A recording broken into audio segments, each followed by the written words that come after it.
আসসালামু আলাইকুম। আশা করি সবাই ভালো আছেন। তো চলেন আজকে আমার চাচুর আম বাগানটা ঘুরে আসি, যেখানে বিভিন্ন দেশি বিদেশি আম পাওয়া যায়, আমের গাছ আছে।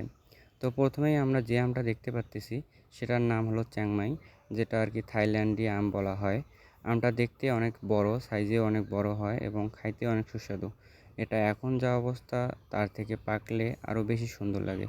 এই আমটা এবার ভাই দ্বিতীয়বার হইতেছে আমার চাচুর বাগানে এবং দেখতে অনেক সুন্দর।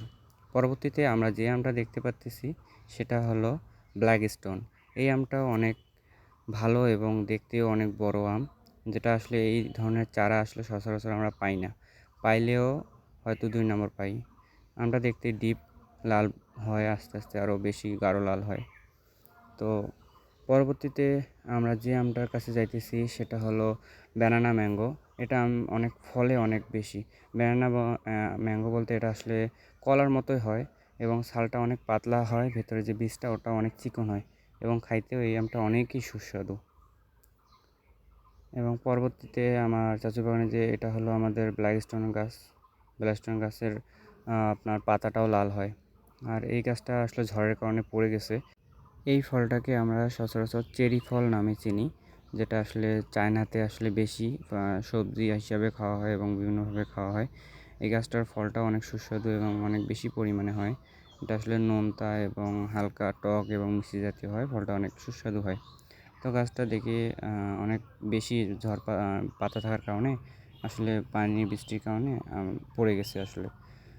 এটা আজকের মধ্যে আবার দাঁড় করে দেওয়ানো হবে। এগুলো সব আমাদের ব্যানানা ম্যাঙ্গো।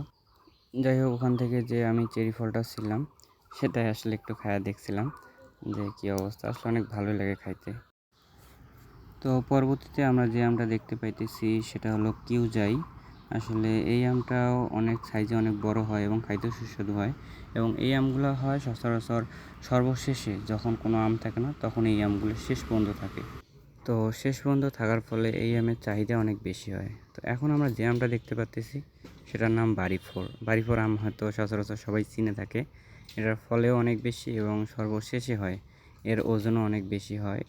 তো এখন আমি যে গাছটি দেখাইতেছি এটি অনেক সুন্নতি ফল। আসলে অনেকজনই এর নাম জানে না, এটাকে ত্রিফল বলে, 3 ফল বলে, যেটা সুন্নতি ফল, যেটা দেখতে অনেক সুন্দর হয় এবং সুস্বাদু হয় ফলটা। এই গাছটা অনেক রেয়ার হিসাবে বলা হয়, পাওয়া যায়। তো এখন আমি আরেকটি গাছ দেখাইতেছি সেটা হলো কলার গাছ। হয়তো কলার গাছ আমরা সবাই চিনি, কিন্তু এই কলাটা একটু অন্যরকম। এটা আসলে দেখতে একবারেই লাল এবং এর পুরো গাছটাই লাল হয়। আসলে আমি এটার নাম জানি না, আমার চাচু না জানি কই থেকে এটা উঠে আনছে। একটা ছোট বীজ আনছিল, ছোট গাছ আনছিল, সেই একটা গাছ থেকে এখন আমরা অনেক কয়টা গাছ বানাই ফেলছি এটা। তো এই হলো আমার চাচুর বাগান। আসলে আরও কিছু কিছু আমের গাছ আছে যেগুলোতে আসলে আমরা ইচ্ছাকৃতভাবে নিই নেই, কারণ গাছটা অনেক ছোট, যার ফলে এখনও যদি আমরা আম নেই তাহলে গাছটার শক্তি কমে যাবে। তো সেই কারণে আমি সেই আমের গাছগুলো দেখাইলাম না, আর না আম দেখাইলাম।